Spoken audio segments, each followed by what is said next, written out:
Hi everybody, I'm Caleidah. I am the champion from Lost Winds. I've got about a decade's worth of experience in foam fighting, and today this video is going to talk a little bit about footwork.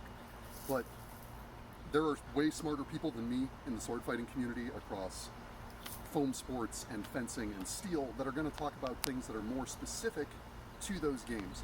What I'm going to talk about today is going to be a very general introduction to the mechanics of footwork, because I feel like there are a lot of people that get bogged down in the specifics without having a good base of knowledge to get started from.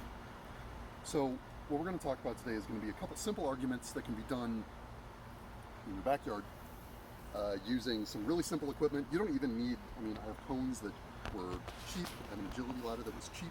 The only thing that you really need to buy for this is a jump rope. So the concept that all of this is going to build toward is called explosiveness, which is something that if you've ever played a sport in high school, you will have heard at least one coach, probably with a southern accent, yell at you about being explosive. What is explosiveness? Explosiveness is how rapidly you can transition from doing something into doing something else, like a bomb going off. It goes from burning fuse to an explosion, like that. It's the 5th of July, I think we're familiar with that right now. So, how does explosiveness apply to footwork? Well, I'm sure most of you have been on a field where you have seen someone go from standing or walking leisurely to a dead sprint, and then they transition out of that dead sprint into being squared up on someone, throwing shots, and either changing directions or breaking back into that sprint. That is explosive movement. And a lot of that comes from training that doesn't get done as much as other weightlifting or exercise. So we're going to talk about some real simple stuff, and the first few things I'm going to talk about require no equipment. And those things are squats and lunges. And those will up your explosiveness just by building up range of motion. So body weight squats, if you've never done them before, what you're looking to do is from flat ground with your feet about shoulder width apart. If they need to be, they can be just a little bit wider or just a little bit narrower. But for the sake of comfort right now, my shoulders are right in line with my toes. So on this squat, when you sit down, you want to sit back. You're trying to put your weight into your heels. When you get all the way down to the bottom of the range of motion on this, you should be able to wiggle your toes without moving your weight. So with this squat, what it looks like, and for the sake of balance, one thing that's real easy to do is just hold your arms out in front of you and sink down into the squat. And you want to go until your legs are about parallel with the ground, maybe a little lower, maybe a little higher. Going the lower you go, the harder it is.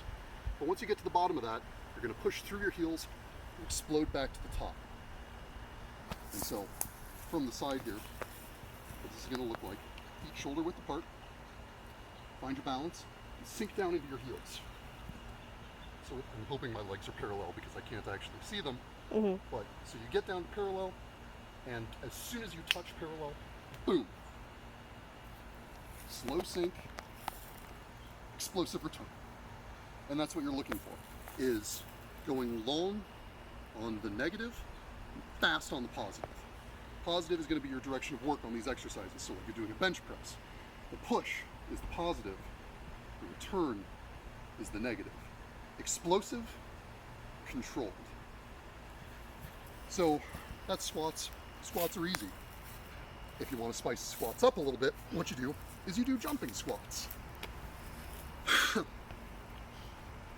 Branch. Same thing as before. Feet shoulder width apart, comfortable, balanced. And this time, you do controlled negative, explode, reset. Controlled, explosive, reset. Controlled, explosive. Controlled, explosive. Let it be known, I'm out of shape. I can do these. I believe in you. You can do these too. So the next real basic footwork drill that you can do for yourself, no equipment needed, is lunges. I hear you. I hear the voice inside my head saying, lunges are the worst, and you're correct. But they're very, very good for you. They're good for your hips, they're good for your knees, and they're good for balance because you're putting your center of gravity way out between your feet, so they will help you balance. So, for those of you who've never done a lunge before, feet wherever, because you're going to be moving. So going forward, putting your hands on your hips is a good way to keep your balance. And just stride out. Comfortable stride. Doesn't have to be too huge. And as you stride out, you sink down into it until your other knee touches the ground. Your front knee should be at about a right 90-degree angle. That's how you know you're about to. So from there, back up. Switch. Controlled. Explosive. Just like we were talking about before. With all of these drills, you are looking for an explosive positive. That's where you're going to see results. If you're, now, end of a workout notwithstanding, but if you're going into lunges and you're just doing them, you're not going to get as much benefit as you are from being explosive in your training. So that's front lunges. Side lunges, from shoulder width, you're going to come out to the side and sink your weight onto your foot. Explode. Other side. Please don't fall. And with all of these, you can alternate so the one leg doesn't get more tired than the other. There's side lunges. Rear lunges are front lunges in reverse. So, the big thing with this is you want to reach your toe backward. You don't want to really slide your foot. You want to reach and sink. Reach and sink.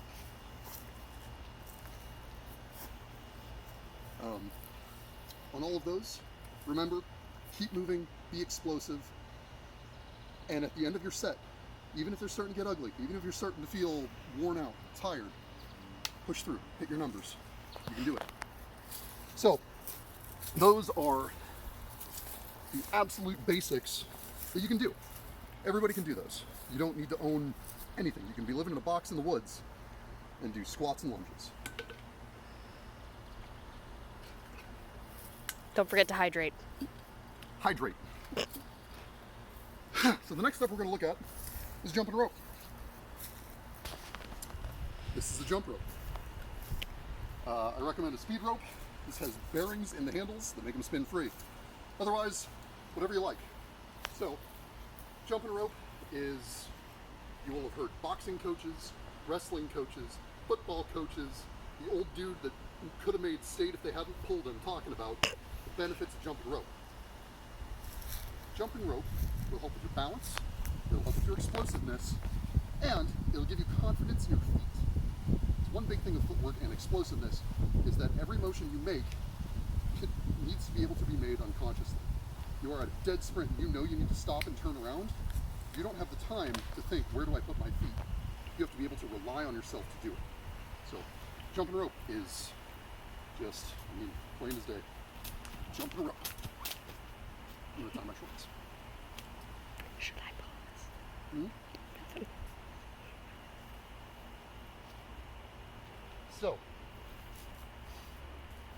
the sets you're going to be looking to go through are going to be single leg, so start with double leg, single leg, alternating, and then double jumps.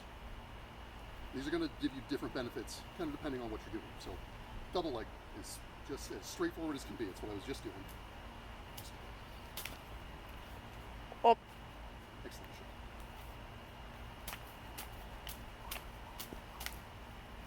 Single leg, going to be much the same. And I'm going to struggle with these because I have weak knees, but these will help with your knee strength. Is 1 foot jumps.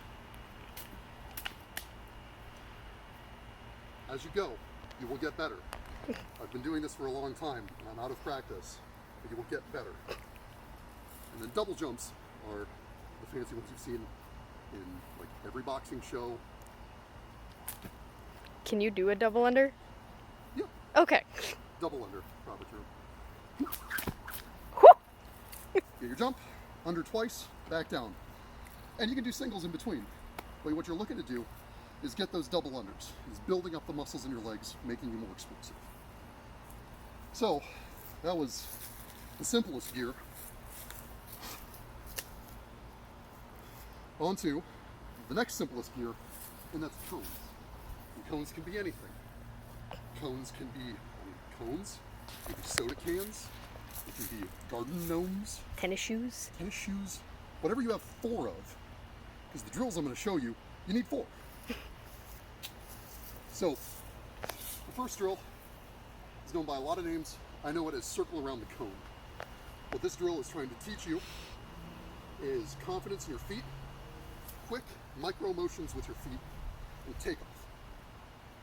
So what I'm going to do with this, and anytime that you're doing these drills, you can't really sprint straight up and down.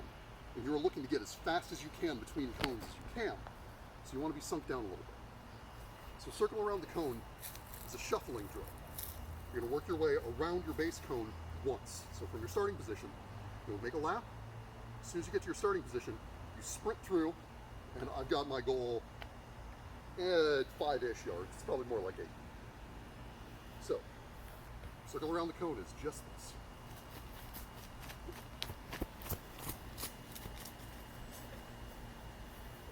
All that you were looking for is quickness and confidence around the cone to start, and then explosive takeoff. Again, it is just.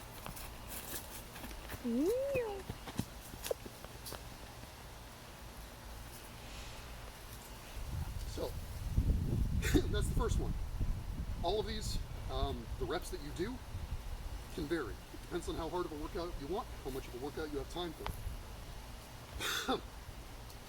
The next drill is going to deal with switching between forward motion and reverse motion. So, I'm going to start the same. I'm going to circle around the cone. But here, instead of sprinting through this cone, this is my switch point. Here, break down into reverse, and then finish through. This is building up your confidence in your feet, your balance. Going from a sprint to backing up, you'll fall over. It's going to happen. Don't worry, everybody falls over. It's part of the learning process. So here we go. These are quick changes. Whoop. Falling over happens. Part of practice. Do it on soft grass if you can. With those two drills, the circling and the explosive sprint, are going to build up your confidence in your feet and your balance. Hydrate.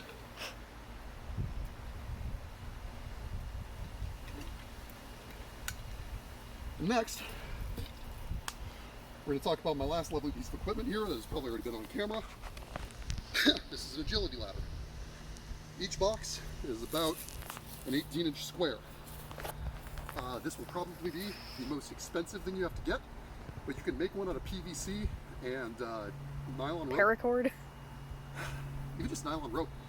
Yeah, chunks of PVC and nylon rope, you can make one of these ladders for about $8. So that is just the investment time. So this, the agility ladder as a whole, as you can probably tell based on its name, is there to build up your agility. That is quick changes, foot placement, explosiveness, all of those great things we've been talking about.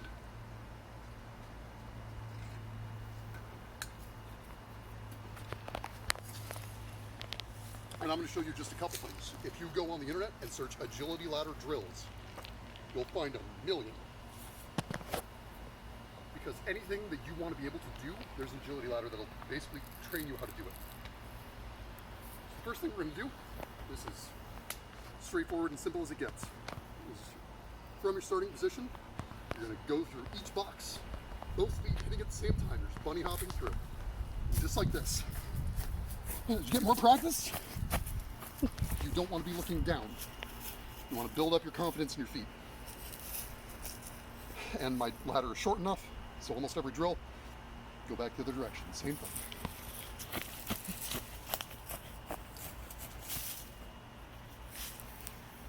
We're dragging this way a little.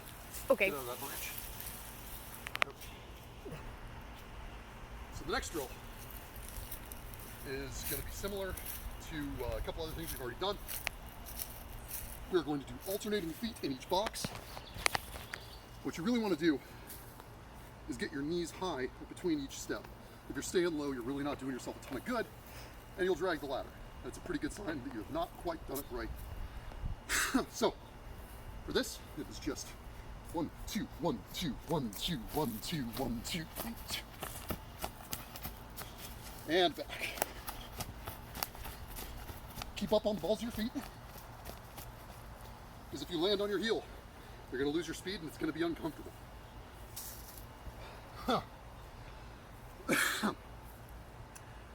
Okay, you can do one leg hops.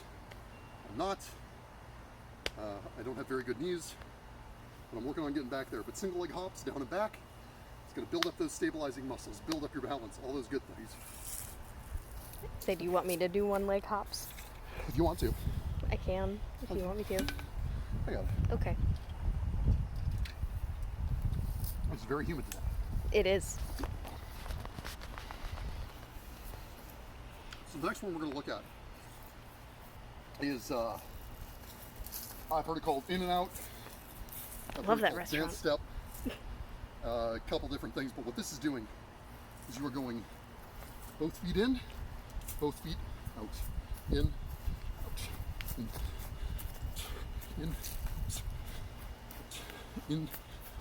in, in, out, down. And then you go back the other way. So that way I was leading with my left foot, this way, right foot lead.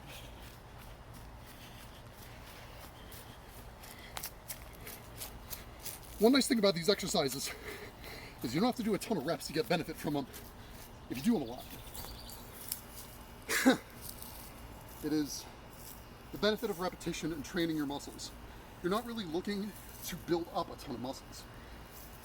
Obviously, stabilizing muscles, being what they are important, but these are more training the habits into your brain than training your body. Because what this will do ultimately, you'll be in a situation where you need to shuffle step into a gap, where you need to close distance and protect somebody. It will all be motions that you've practiced and are ready to do. So the other one is the last thing we're going to talk about today, and it's actually the last thing on my list. It's not just because I'm out of shape and tired. Is very similar to the last drill, but done with both feet. So this time, instead of going left foot, right foot, in and out, it's going to be both feet.